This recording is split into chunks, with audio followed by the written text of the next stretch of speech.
Hey, welcome back to Cheating Wife, the best channel for cheating stories. Like and subscribe to the channel for cheating stories like this. As I suspected, my WS has contacted her AP. She will now face the consequences. We've been together for 30 years, dating since high school. My wife and I were going through a difficult time 2 years ago when she had an affair. D-Day was 12 months ago, and the lockdown began. I read some of their communications, unbeknownst to my wife. The physical affair looked to be finished, but they remained in communication. He had stopped the physical affair 7 months before D-Day, possibly because my WS had fallen in love with him and he was never going to leave his wife.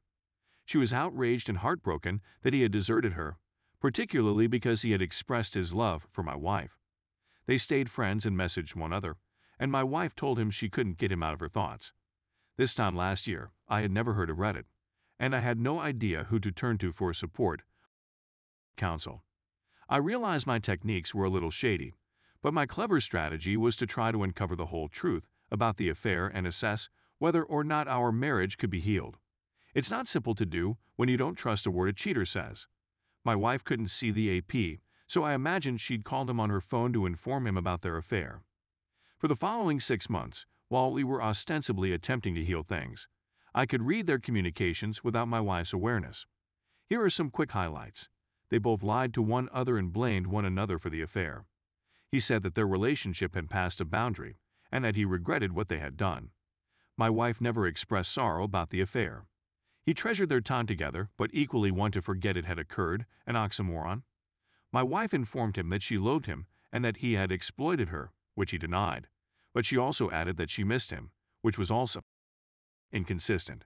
She stated she was broken and couldn't live with the pain she'd caused me, so at times she did display some signs of remorse. She said many times that she would not be able to see him again and that she would never contact him again. A few days later, she would message him. During these 6 months, I saw an improvement in my physical condition, experienced IC, and had hysterical bonding with my partner. My wife came to me and said that she had made a huge mistake, that she wanted a future with me, that I meant everything to her, and that she had fallen head over heels in love with me once again. I inquired as to what she would do differently if she had the opportunity to go back in time and change things.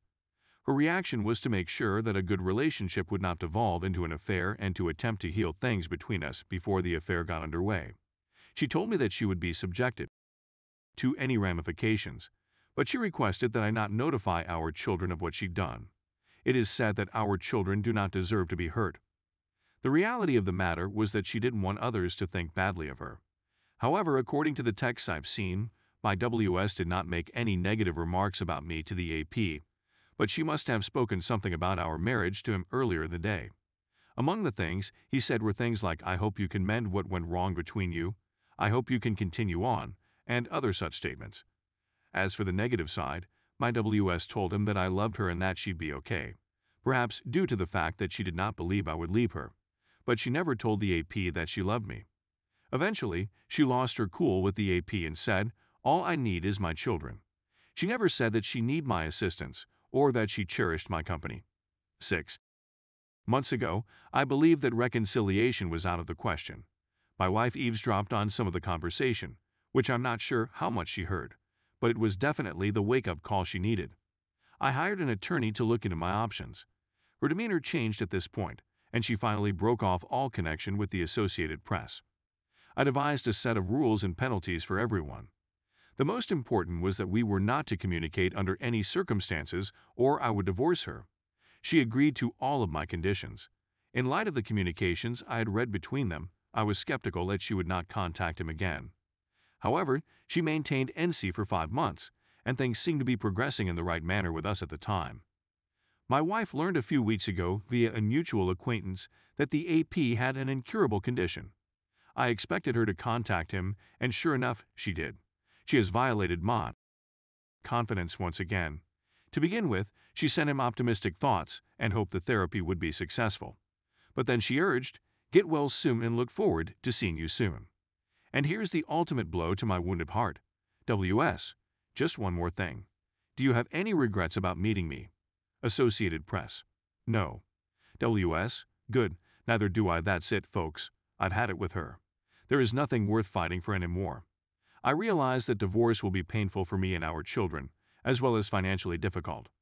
I'm aware she has mental health difficulties, but she refuses to get assistance, and I can't make her. I realize it's pointless to spend any more time attempting to comprehend her behavior, but I'm still perplexed as to how she could do this to me and our children. I'm going to contact a lawyer again, this time without her knowledge, and have her served. I'm hoping to acquire joint custody of our kids. Our financial assets will be shared 50/50 as a starting point, but I intend to attempt to gain more than that by crook. When my dead relative's home is sold, I will get an inheritance. I also have Bitcoin, which I bought a few years ago, and has grown in value to a great sum of money.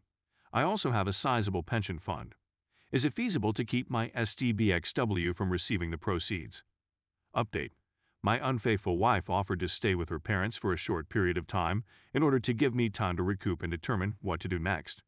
This is ideal for me since I need a break from her. I can more effectively plan my escape route, and I can get valuable life experience both on my own and with our teenage children. Our children are unaware of their mother's adultery. Therefore, she or we will have to educate them as soon as possible, or come up with a brilliant excuse for why their mother has temporarily relocated to a different state. Obviously, the best course of action is to tell our children the truth, something my wife has been feverishly attempting to avoid, and as a result, I am waiting for her to rethink the proposed trial separation before proceeding. If the trial separation goes through, I'm certain she'll want to go back home and start again from the beginning. What criteria should I put on the trial separation in order to make it successful? Things like, she still needs to keep her distance from her AP and so on.